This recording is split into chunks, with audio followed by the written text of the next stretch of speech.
Okay guys, I'm back. I'm here making more candles, recycling them. You can see I have my bag full of my old wax.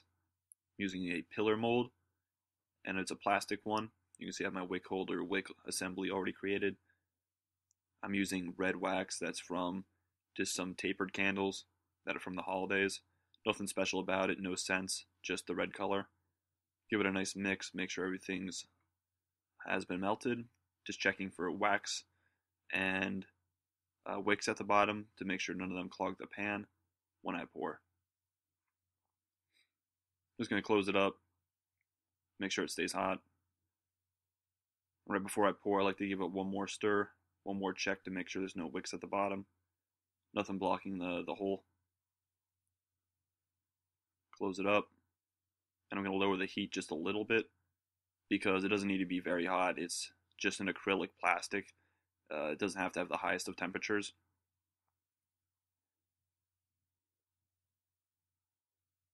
So when I pour this, I just make sure that I have everything assembled, everything's tight. I have the rubber plug at the bottom to make sure nothing spills. Make sure my wick isn't in the way, and I begin to pour. Now I didn't have enough wax to fill this all the way up, but I don't want to use all my wax in this right away because it will solidify and congeal, and there will be a crater when the wax ends up hardening. And as you can see, I moved it just a little bit. You're not supposed to move the wax after you pour it, but I did for this purpose, and you can see that I spilled a little bit, but that shouldn't be a problem getting it out.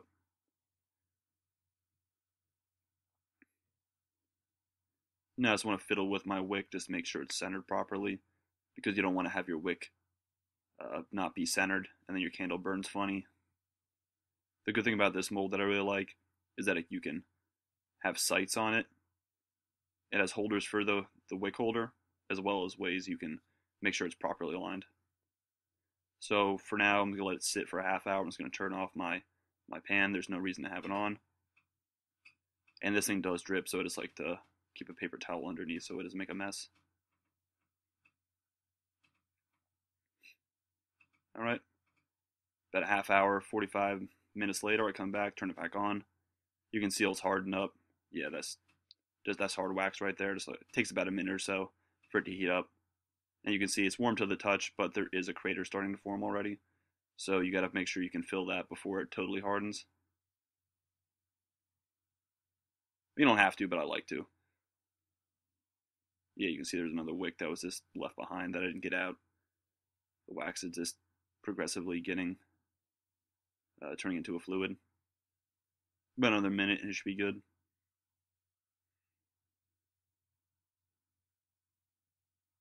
Just sped that up for you.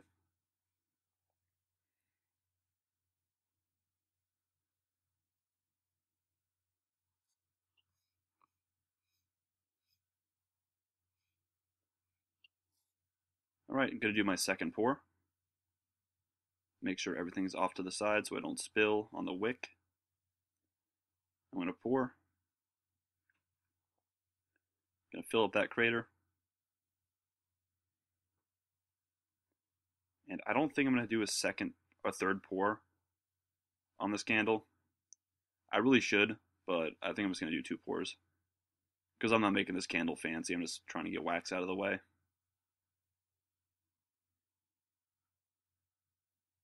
So you can see that's a little bit of spill I had. And after all the wax is out, you can see all the grime, all the soot, all the old wick, some paper. Just like to clean that up just with a rag. Just get it while it's hot and still liquid. It soaks right up just like water. Much easier to clean than if you just let it sit there. Make sure I get all the red out in case I'm using other colors.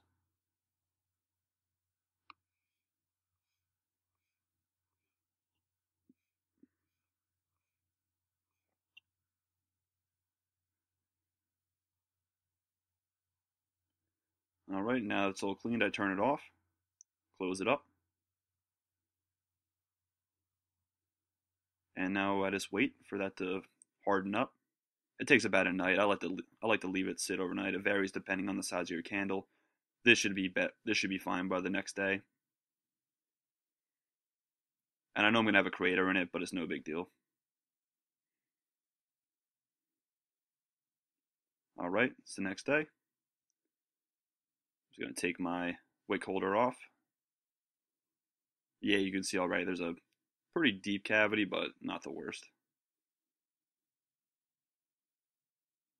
Usually the larger the candle is, the deeper it'll be. This candle's only about 3 inches in diameter.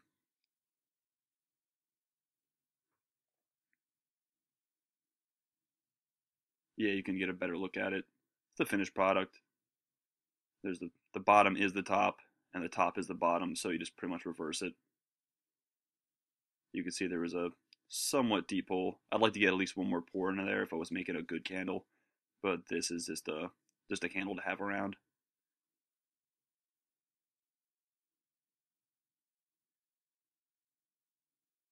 So the last step is pretty much just take it out of the mold.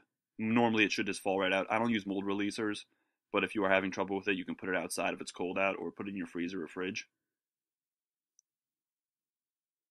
I don't recommend doing that when it's just poured. I like to let my candles dry naturally or finish naturally, and there's the finished product right there. Nothing crazy, just snip off about a 1/4 inch at the top, and that's it.